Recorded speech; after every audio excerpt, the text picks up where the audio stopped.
ദൈവ തിരുനാമത്തിന് മഹത്വം ഉണ്ടാകട്ടെ. കർത്താവായ യേശു ക്രിസ്തുവിൻ്റെ നിസ്തുലമായ നാമത്തിൽ നിങ്ങൾക്കേവർക്കും എൻ്റെ എളിയ സ്നേഹവന്ദനം അറിയിക്കുന്നു. രണ്ടാം ലോകമഹായുദ്ധകാലത്ത് ഇംഗ്ലണ്ടിൽ ഈ ബോംബാക്രമണം, അതുപോലെ ശത്രുവിൻ്റെ ആക്രമണം വരാൻ സാധ്യതയുള്ളപ്പോഴെല്ലാം വലിയ സൈറൻ മുഴക്കം, വലിയ ശബ്ദം. ഈ ശബ്ദം കേൾക്കുമ്പോൾ സുരക്ഷിതമായ ഒരു സ്ഥലത്തേക്ക് ജനങ്ങളെല്ലാം മാറി താമസിക്കണം. അവർ ഈ ആക്രമണങ്ങളിൽ നിന്ന് രക്ഷ നേടുവാനായി സുരക്ഷിത സ്ഥാനത്ത് എന്ന് ഒളിക്കണം. അങ്ങനെ എപ്പോഴെല്ലാം സൈറൻ മുഴങ്ങുമോ ആളുകളെല്ലാം ഓടി ഒളിക്കും. ഒരിക്കൽ ഒരു പട്ടണത്തിൽ ഇങ്ങനെ സൈറൻ മുഴങ്ങി. എല്ലാവരും ആ രക്ഷാസങ്കേതത്തിൽ പോയി ഒളിച്ചു. പക്ഷേ അവിടെ ആ പട്ടണത്തിലുള്ള ഒരു വൃദ്ധയായ സ്ത്രീ, അവളെ അവിടെയെങ്ങും കാണുന്നില്ല. എല്ലാവരും വിചാരിച്ചു അവൾ എവിടെയോ ദൂരെ പോയിരിക്കുകയായിരിക്കും. അല്ലെങ്കിൽ തീർച്ചയായും സൈറൻ കേട്ടപ്പോൾ അവൾ വരേണ്ടതല്ലേ. അവർ ഉറച്ചു അവൾ ഇവിടെ കാണുകയില്ലായിരിക്കാം. ഏതാനും ദിവസങ്ങൾക്ക് ശേഷം അതിലൊരാൾ ഈ വൃദ്ധയായ സ്ത്രീയെ കണ്ടപ്പോൾ ചോദിച്ചു, എങ്ങു പോയിരിക്കുകയായിരുന്നു? ഈ സൈറൻ കേട്ടപ്പോൾ നിങ്ങളിവിടെ ഒരു പ്രാവശ്യം പോലും ഈ രക്ഷാസങ്കേതത്തിൽ വന്ന് ഒളിച്ചതായിട്ട് കണ്ടില്ലല്ലോ എന്നെല്ലാം അന്വേഷിച്ചപ്പോൾ അവർ പറഞ്ഞു, ഞാൻ എങ്ങും പോയിരുന്നില്ല. ഞാൻ എൻ്റെ വീട്ടിൽ തന്നെ ഉണ്ടായിരുന്നു. ഞാൻ എൻ്റെ അടുക്കളയിൽ എല്ലാം ആഹാരം പാകം ചെയ്യുകയും ഞാൻ എൻ്റെ ദൈനംദിന ജോലികളെല്ലാം ചെയ്യുകയുമായിരുന്നു. തെല്ല് അമ്പരപ്പോടെ ആ വ്യക്തി ചോദിച്ചു, അയ്യോ, അപ്പോൾ നിങ്ങൾക്ക് അപകടം വരികയില്ലേ? നിങ്ങൾ രക്ഷാസങ്കേതത്തിലേക്ക് സൈറൻ കേൾക്കുമ്പോൾ ഓടി വന്നില്ലെങ്കിൽ നിങ്ങൾക്ക് വലിയ അപകടവും മരണവും സംഭവിക്കുകയില്ലേ? ഒരു ചെറു പുഞ്ചിരിയോടെ ആ വൃദ്ധയായ സ്ത്രീ പറഞ്ഞു, ഞാൻ ബൈബിൾ വായിക്കുന്നയാളാണ്. ഞാൻ എൻ്റെ കർത്താവിൻ്റെ വചനം വായിക്കുമ്പോഴെല്ലാം ഞാൻ കാണുന്നൊരു കാര്യമുണ്ട്. ഇസ്രായേലിൻ്റെ പരിപാലകൻ മയങ്ങുന്നില്ല, ഉറങ്ങുന്നില്ല. എൻ്റെ കർത്താവ് ഏതായാലും ഉറങ്ങാതെ എന്നെ കാവൽ ചെയ്യുക, പിന്നെ ഞാൻ ഉറങ്ങാതെ ഞങ്ങൾ രണ്ടുപേരും ഉറങ്ങാതിരിക്കുന്നതിൽ അർത്ഥമില്ലല്ലോ. ഞാൻ അതുകൊണ്ട് സമാധാനമായിട്ട് കിടന്നുറങ്ങും. എൻ്റെ കർത്താവ് എന്നെ പരിപാലിക്കുമെന്ന്. പ്രിയപ്പെട്ടവരെ, ഇത് വളരെ ചിന്തനീയമായ ഒരു സംഭവ കഥയാണ്. നമ്മെ കാക്കാനൊരു ദൈവമുണ്ട്, നമ്മെ കരുതാനൊരു യേശുവുണ്ട്, നമ്മെ പരിപാലിക്കാൻ ഒരു നിത്യനായ ദൈവമുണ്ട്. ആ ദൈവവുമായി നാം വ്യക്തിപരമായ ബന്ധം സ്ഥാപിക്കണം. ഒറ്റ വാക്കിൽ പറഞ്ഞാൽ, മാനസാന്തരപ്പെട്ട, വീണ്ടെടുക്കപ്പെട്ട ഓരോ വ്യക്തിയുടെയും അവകാശമാണ് ഈ തിരുവചനത്തിൽ എഴുതിയിരിക്കുന്നതും ഈ വാഗ്ദത്തങ്ങളെല്ലാം എന്ന് നാം വിശ്വസിച്ച് ഈ വചനത്തിൽ ആശ്രയിക്കുകയും ദൈവത്തിൻ്റെ വാഗ്ദത്തങ്ങളിൽ മുറുകെ പിടിക്കുകയും ചെയ്താൽ നമുക്ക് സമാധാനത്തോടെ ജീവിക്കാം. സഹോദരാ, നീ എത്ര നാളായി ഇങ്ങനെ ടെൻഷൻ അടിച്ച് കഴിയുന്നു? പ്രിയ മകളെ, നീ എത്ര കാലമായി ആകുലപ്പെട്ട് കഴിയുന്നു, സങ്കടപ്പെട്ട് കഴിയുന്നു, നിരാശയിൽ കഴിയുന്നു? മരിച്ചാൽ മതിയെന്നോർത്ത് പ്രയാസത്തിലും ക്ഷീണത്തിലും നിരാശയിലും തളർച്ചയിലുമല്ലേ ഇന്ന് അനേകർ കഴിയുന്നത്.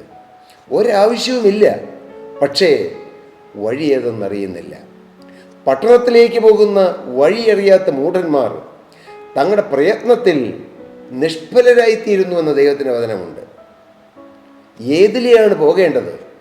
ഏത് വഴിയിലൂടെ പോയ സമാധാനം കിട്ടും? ഏത് വഴിയിലൂടെ ജീവിച്ചാൽ സന്തോഷം കിട്ടും? ഇന്ന് അനുഭവിക്കുന്നതായ ടെൻഷനും, ഇന്ന് അനുഭവിക്കുന്ന ആകുലങ്ങളും, ഇന്ന് അനുഭവിക്കുന്ന നിരാശകളും, ഇന്ന് അനുഭവിക്കുന്ന ഏകാന്തതകൾ, ലോൺലിനെസ്, ഇതെല്ലാം എങ്ങനെ മാറിക്കിട്ടും? അനേകർക്ക് അറിവില്ല. കർത്താവായ യേശുക്രിസ്തു പറഞ്ഞു, ഞാൻ തന്നെ വഴിയും സത്യവും ജീവനുമാകുന്നുവെന്ന്. നാം യേശുവിലേക്ക് വരുമ്പോൾ യേശു നമ്മുടെ വഴിയായിത്തീരുന്നു. യേശു നമ്മെ സത്യത്തിലേക്ക് നയിക്കുന്ന സത്യമായിത്തീരുന്നു. യേശു നമുക്ക് ജീവൻ തരുന്ന ജീവൻ്റെ ദാതാവായിത്തീരുന്നു.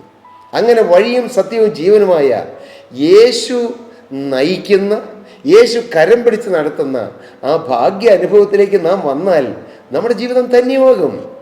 പിന്നെ ടെൻഷൻ അടിക്കേണ്ട ആവശ്യമില്ല പ്രിയരെ. ഏതെല്ലാം പ്രതിസന്ധികൾ ജീവിതത്തിൽ തെരുത്തുയർന്നു വന്നാലും എനിക്ക് യേശുവുണ്ട്, എൻ്റെ കാര്യം നോക്കാൻ എനിക്കൊരു അപ്പനുണ്ട്. ഞാൻ ഏത് പ്രതിസന്ധികളിലൂടെ പോയാലും എന്നെ സഹായിക്കാൻ സ്വർഗത്തിലെ അപ്പൻ എനിക്കുണ്ട്. ആ ഉറപ്പ് നിങ്ങൾ പ്രാപിക്കണം. അതെങ്ങനെ പ്രാപിക്കാം? യേശുവിനെ കൈക്കൊണ്ട് യേശുവിൻ്റെ നാമത്തിൽ വിശ്വസിക്കുന്ന ഏവർക്കും. ആ ഏവർക്കും എന്നത് അത് വലിയ വ്യാപ്തിയുള്ള, അത് വലിയ ആഴമുള്ളതായ ഒരു ആത്മീയ സത്യമാണ്. ഏവർക്കും, ഇതുവരെ ദൈവത്തെ അനുഭവിക്കാത്തവർക്കും, ഇതുവരെ ദൈവനിഷേധിയായി ജീവിച്ചവർക്കും, ഇതുവരെ പാപരാഗ മോഹങ്ങൾക്ക് അടിമയായി ജീവിച്ചവർക്കും, ഇതുവരെ നിരീശ്വരവാദത്തിൻ്റെ അടിമത്തത്തിൽപ്പെട്ട് ദൈവമില്ല എന്ന് പറഞ്ഞവർക്കും ആർക്കും രക്ഷപ്പെടാം. ഹല്ലേലൂയ, കർത്താവിന് സ്തോത്രം. യേശുവിനെ കൈക്കൊള്ളണം, യേശുവിൻ്റെ നാമത്തിൽ വിശ്വസിക്കണം. അങ്ങനെ ചെയ്താൽ ആർക്കും, ഏതൊരുവനും ദൈവത്തിൻ്റെ മക്കളാകാം. മക്കളായാൽ പിന്നെ അപ്പനെ എന്ത് വിളിക്കും? അപ്പ എന്ന് വിളിക്കും. ഡാഡി എന്നോ പപ്പയെന്നോ, അങ്ങനെ അപ്പനെന്നോ ചാച്ചനെന്നോ എങ്ങനെ വേണമെങ്കിലും വിളിക്കും നമ്മുടെ മാതാപിതാക്കളെ. ആ സ്വന്തം മാതാപിതാക്കളെ എന്തുകൊണ്ടാണ് നാം അങ്ങനെ വിളിക്കുന്നത്? അവർ നമ്മുടെ അപ്പനാണ്. നമുക്ക് ജന്മം നൽകിയ നമ്മുടെ ഭൂമിയിലെ പിതാവിനെ അപ്പ എന്ന് വിളിക്കുന്നു.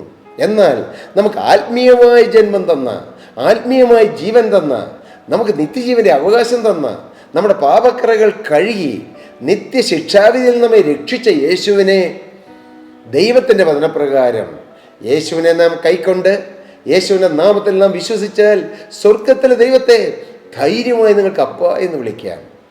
അതൊരു പദവിയാണ്, അതൊരു ഭാഗ്യമാണ്, അതൊരു സാധാരണ പദവിയല്ല, അതൊരു ഉന്നത പദവിയാണ്. നിങ്ങളത് പ്രാപിച്ചോ പ്രിയരെ? നിങ്ങൾക്കും ലഭിക്കും സ്വർഗത്തിലെ ദൈവത്തെ അപ്പ എന്ന് വിളിക്കാനുള്ള പദവി. എൻ്റെ 19ാമത്തെ വയസ്സിലാണ് ആ ഭാഗ്യം എനിക്ക് കിട്ടിയത്. ഞാനത് ഓർക്കുമ്പോൾ എനിക്ക് വലിയ സന്തോഷം. കാരണം എന്താണെന്നറിയാമോ? അന്ന് ഡിഗ്രിക്ക് അവസാനത്തെ വർഷത്തെ പരീക്ഷ എഴുതി റിസൾട്ടിന് വേണ്ടി കാത്തിരുന്നപ്പോഴാണ് ജീവനുള്ള ദൈവത്തിൻ്റെ വചനം കേൾക്കാൻ എനിക്കിടയായത്. അന്ന് ദൈവത്തിൻ്റെ പരിശുദ്ധാത്മാവിനോട് സംസാരിച്ചു, മോനെ എന്നിട്ട് ജീവിതം എനിക്ക് തരിക. എൻ്റെ യേശു എന്നോട് സംസാരിക്കുന്ന പോലെ എനിക്ക് തോന്നി. ഞാൻ അവിടെ ഇരുന്ന് കരഞ്ഞു. എന്തിനാണ് കരയുന്നത് എനിക്ക് മനസ്സിലായില്ല. എൻ്റെ കണ്ണിൽ നിന്നും ധാരാളം കണ്ണുനീരൊഴുകി. ഹല്ലേലൂയ. അതിൻ്റെ ഒടുവിൽ ഞാൻ യേശുവിനോട് പറഞ്ഞു, യേശുവേ, ഞാൻ ഇന്ന് മുതൽ യേശുവിനായി ജീവിക്കും. ഞാൻ യേശുവിനെ വിശ്വസിച്ചു, യേശുവിനെ എൻ്റെ രക്ഷിതാവായി സ്വീകരിച്ചു. യേശുവിനെ ഞാൻ അന്ന് മുതൽ അപ്പ എന്ന് വിളിച്ചു തുടങ്ങി. അന്ന് മുതൽ ഇന്ന് വരെയും എൻ്റെ യേശു വിശ്വസ്തനായിരുന്നു. എനിക്ക് അവിശ്വസ്തതകൾ വന്നിട്ടുണ്ട്, പരാജയങ്ങൾ വന്നിട്ടുണ്ട്, താഴ്ചകൾ വന്നിട്ടുണ്ട്, വീഴ്ചകൾ വന്നിട്ടുണ്ട്. എന്നാൽ എൻ്റെ സ്വർഗത്തിലെ അപ്പൻ വിശ്വസ്തനായി തൻ്റെ കണ്ണിലെ കൃഷ്ണമണി പോലെ എന്നെ കാത്തു പരിപാലിച്ചു. ഇത്രത്തോളം കൊണ്ടുവന്നു. ഏബൻ യേസർ, ഇത്രത്തോളം യഹോവ സഹായിച്ചു. ഞാൻ എന്നുമെന്നും എൻ്റെ നാഥനോട് നന്ദിയുള്ളവനാണ്, എൻ്റെ യേശുവിനോട് നന്ദിയുള്ളവനാണ്. എൻ്റെ യേശു ജീവിക്കുന്നു, ഞാൻ സന്തോഷമായി ജീവിക്കുന്നു. ടെൻഷൻ അടിക്കേണ്ട കാര്യങ്ങളൊക്കെ ഇഷ്ടം പോലെയുണ്ട്, പക്ഷെ ഞാൻ ടെൻഷൻ അടിക്കുകയില്ല. കാരണം എൻ്റെ അപ്പനുണ്ട്, എൻ്റെ സ്വർഗത്തിലെ അപ്പൻ ജീവിക്കുന്നു. നിൻ്റെ സകല ഭാരവും അവൻ്റെ മേൽ വെച്ചുകൊള്ളുവീൻ എന്നെ കർത്താവ് പറഞ്ഞിട്ടുണ്ട്. ഹല്ലേലൂയ. അതുകൊണ്ട് സകല ഭാരവും മുറുകെ പറ്റുന്ന പാപവും വിട്ട് നമുക്ക് മുമ്പിൽ വെച്ചിരിക്കുന്ന ഓട്ടം സ്ഥിരതയോടെ ഓടാൻ എൻ്റെ അപ്പൻ പറഞ്ഞിട്ടുണ്ട്. ഞാൻ പിന്നെ എന്തിനു ടെൻഷൻ അടിക്കണം? രോഗമുണ്ടോ സഹോദര? ഭാരമുണ്ടോ സഹോദരി? മുന്നോട്ട് പോകാൻ കഴിയാതെ വഴിയിൽ അനേക പ്രശ്നങ്ങളും പ്രതിബന്ധങ്ങളുമായി നീ വലയുകയാണോ? നിരാശപ്പെടേണ്ട. സ്വർഗത്തിലെ ദൈവത്തെ അപ്പ എന്ന് വിളിച്ചാൽ നിങ്ങളുടെ കാര്യം സ്വർഗത്തിലെ അപ്പൻ ഏറ്റെടുത്തോളൂ. നിങ്ങളുടെ രോഗം സ്വർഗത്തിലെ അപ്പൻ സർവ സൗഖ്യത്തിൻ്റെയും ഉറവിടമായ എൻ്റെ യേശു തൻ്റെ അടിപ്പിണരാൽ നിങ്ങൾക്ക് സൗഖ്യം തരും. നിങ്ങൾക്ക് സാമ്പത്തികമായ ഞെരുക്കത്തിൽ കഴിയുകയാണോ? നിങ്ങളുടെ അപ്പൻ സർവ്വസമ്പന്നനാണ്. സർവ്വസമ്പന്നനായ അപ്പനോട് പറയാം, അപ്പാ എനിക്ക് ഇന്ന കാര്യമുണ്ട്, ഇന്ന കടബാധ്യതയുണ്ട്. നിങ്ങളങ്ങനെ വിശ്വാസത്തോടെ ഒന്ന് പറഞ്ഞു നോക്ക്. നിങ്ങളുടെ കടങ്ങൾക്ക് മോചനം കിട്ടും, നിങ്ങളുടെ രോഗങ്ങൾക്ക് സൗഖ്യം കിട്ടും, നിങ്ങൾക്ക് ആശ്വാസം കിട്ടും. നിങ്ങൾ ഏത് വിഷയത്തിൽ വലയുന്ന വ്യക്തിയാണെങ്കിലും നിങ്ങൾ വലയേണ്ട. കർത്താവ് നിങ്ങളെ ആശ്വസിപ്പിക്കും. കർത്താവ് നിങ്ങളുടെ മേൽ സന്തോഷം പകരും. കർത്താവിൻ്റെ കരം നിങ്ങളെ താങ്ങും. കർത്താവിൻ്റെ കരം നിങ്ങളെ തലോടും. കർത്താവിൻ്റെ കരം നിങ്ങളെ ആശ്വസിപ്പിക്കും.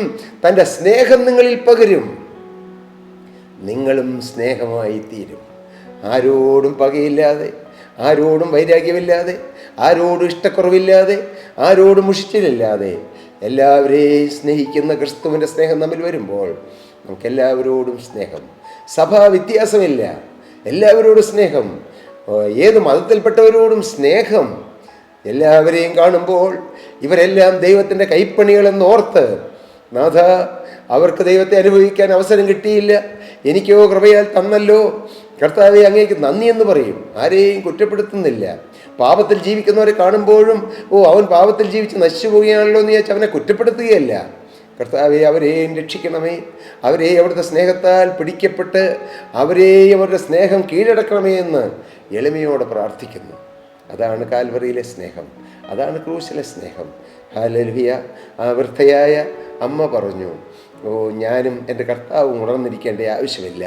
ഇസ്രായേലിൻ്റെ പരിപാലകൻ മയങ്ങുന്നില്ല, ഉറങ്ങുന്നില്ല, ഉറക്കം തൂങ്ങുന്നില്ല. യഹോവ നിൻ്റെ പരിപാലകൻ, യഹോവ നിൻ്റെ വലത്ത് ഭാഗത്ത് നിനക്ക് തണൽ. പകൽ സൂര്യനെങ്കിലും രാത്രി ചന്ദ്രനെങ്കിലും നിന്നെ ബാധിക്കുകയില്ല. മകനെ, നീ പിന്നെ എന്തിന് പേടിക്കണം? നീ പിന്നെ എന്തിന് ഭയപ്പെടണം? നീ ആരെ ഭയപ്പെടണം?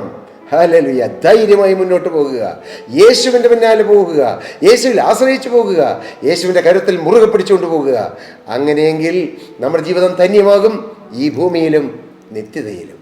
ആ ഭാഗ്യ പദവി തരാനാണ് കർത്താവ് നമുക്ക് വേണ്ടി കാൽവറിയിൽ യാഗമായത്, ആ തിരുരക്തം നമുക്ക് വേണ്ടി ചിന്തിയത്. ആ രക്തത്തിൽ ആശ്രയിച്ചുകൊണ്ട് നമുക്ക് മുന്നോട്ട് പോകാം, ജീവിതം കർത്താവിൻ്റെ കരങ്ങളിലേക്ക് സമർപ്പിക്കാം. കർത്താവ് നിങ്ങളെ അനുഗ്രഹിക്കട്ടെ പ്രിയരെ.